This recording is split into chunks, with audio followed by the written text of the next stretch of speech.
Départ de la baie de Spoutourne pour toute une journée de bateau. Nous sommes partis de la baie du Galion pour aller sur la baie du Robert. Et ici, c'est l'îlet Loup-Garou.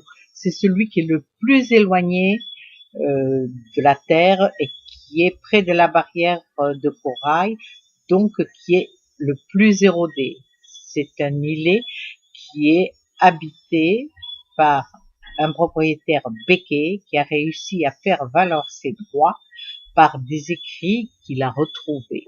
Les autochtones ne savaient pas écrire, donc ils ne pouvaient pas faire valoir leurs droits. Il n'y a pas d'eau sur cet îlet.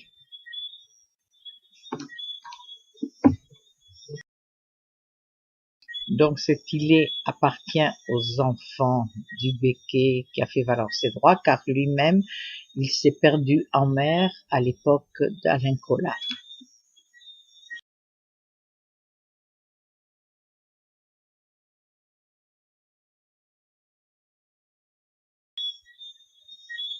Après une petite plongée, nous voici pour l'apéro en train de déguster le tiponche avec les acras.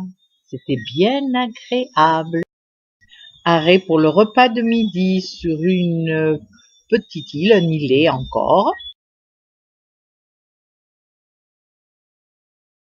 Nous voici sur l'îlet Chancel. Ceci est un four à chaud. Cet îlet Chancel était au début pour la famille du Buc, une base avancée où ils réceptionnaient les esclaves. Il y a des ruines sur au moins 3 kilomètres, ce qui prouve que c'était assez important. D'autre part, il n'y a toujours pas d'eau sur cet îlet. Ici, en principe, il y a des iguanes. Difficile d'en voir.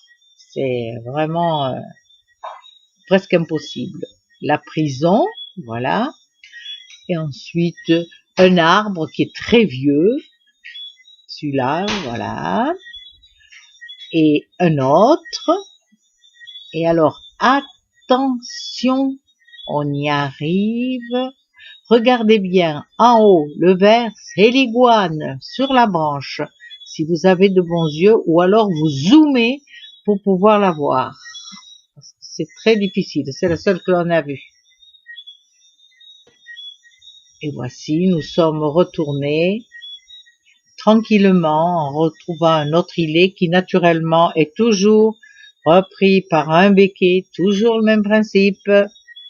Les Antillais autochtones ont du mal à les récupérer.